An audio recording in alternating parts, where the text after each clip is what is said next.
being immersed in the mechanics and the essence of the machine is when it is broken or when it's not running and it's hard to figure out, the challenge of just almost becoming the gas molecule, moving in through the carburetor, in through the heads, down through the valves, into the combustion chamber, and creating that fire and not knowing why the fire's not happening is just always kept my interest. Every single person is an artist, whether you're a banker or a musician, but it's just each person gets to hone in on their craft, and I love to fine-tune it. Everything that's happening and what I feel so fortunate about is being an artist in all forms of life, from fatherhood to oil painting to machines. It's all an art and it all has its own type of frequency. There is nothing like the sound of mixing paint on a piece of glass. It's just something about the viscosity of the paint. But I'm sure that each person has that thing they do that they really, really enjoy. A lot of times I like coming up and checking out the new graffiti because it's constantly changing to get inspiration. Damn, that's badass. I love this. This to me is for real art right here, man. It just, the colors, the gray against the rust, it's the same painting palette that I'll use. But I love looking at this. Yeah, what I'm realizing is that my palette in oil painting and even in value in tattooing is directly affected by my environment, meaning I'm right on the tracks, but then I look up and I get to see the mountains and trees. Like warms and cools, soft shadow, hard shadows, and seeing everything around. It's hard, it's steel, and it's soft, it's nature, it's everything.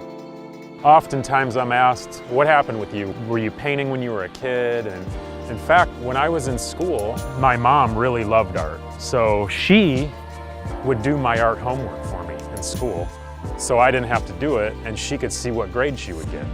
And I would bring home, oh, Mom, you got to see on this. What? I go, yeah, you got the perspective wrong. You got to get that doorway. And I didn't know what I was talking about then, but later in life, I just took it more seriously because I didn't have time to do any art and nonsense like that. I had other things to do when I was in school, like party and play sports and ride motorcycles.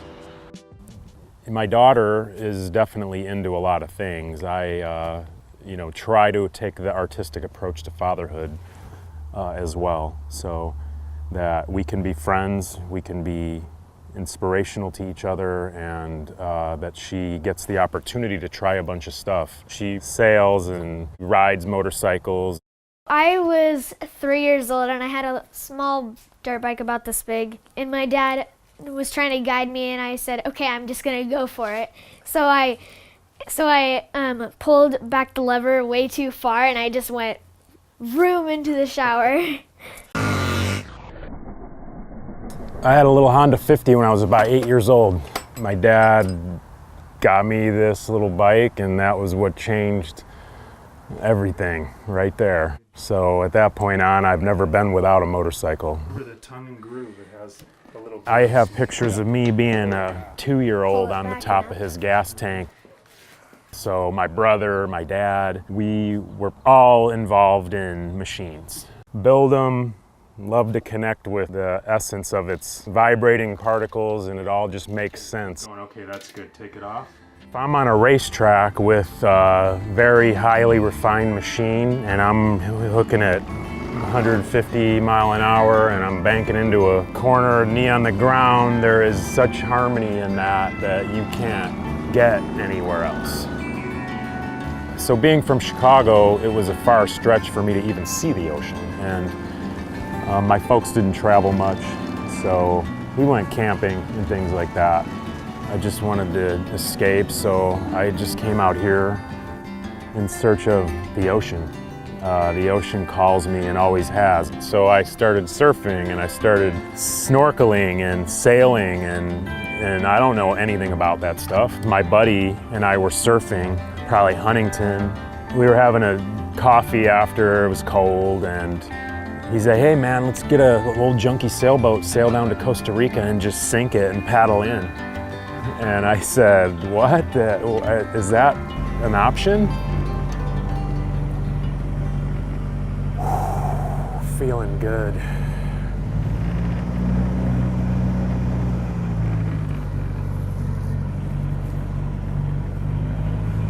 We have variable to 0 wind, which means we will be in the doldrums. Yeah, one thing I love about the aspect of traveling with the power of the wind is you're only able to go specific directions. If the wind is coming from the exact same direction you want to go, you won't be able to sail there. You have to go back and get those angles on the wind. Love that idea. Have a lack of control in your environment for a bit. I love that. You know, our environment's so controlled and so we have to, you know, if we can't have 360-degree control over everything, then sometimes we won't do it. But I love that. The wind doesn't allow you to do certain things.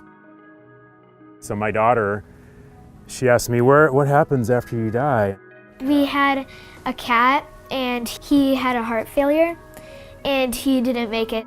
That was one of those fatherhood questions I wasn't really thinking about, and I wasn't as prepared, but I felt like had a pretty good idea. My dad said their spirit is with the wind and they help us sail our boat and stuff.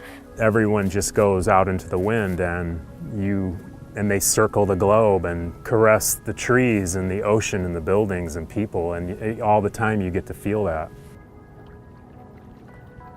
Everything is here. We don't need anything else.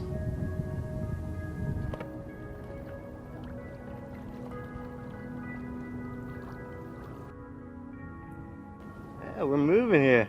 Heck yeah. A lot of times I steer with my foot because I'm feeling pretty lazy. That's how the old sea dogs used to do it. That's why I have such a wide gap between my big toe and my little toe. It's better to grab stuff with. I remember that whenever I was on the boat and I was holding on, one hand was on the steering wheel and I went trying to act like my dad.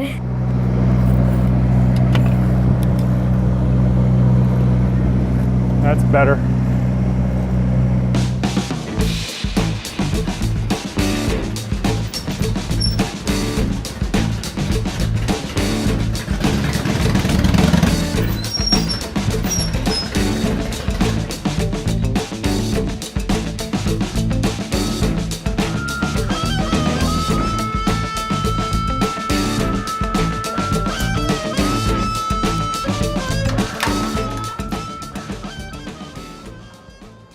I started working with Vipassana meditation. I used to be a pretty reactive person, and some people say I'm still reactive, but I feel like I've made good progress.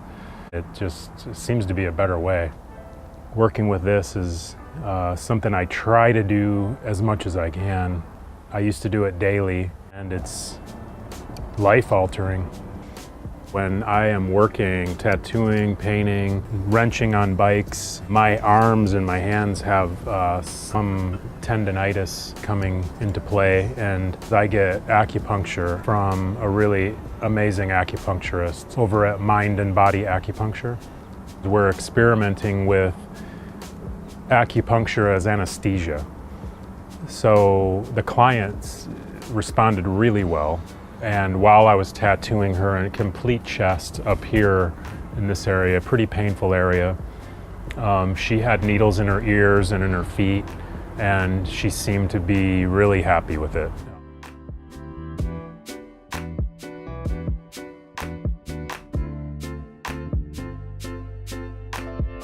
This is a front because it has the groove in it.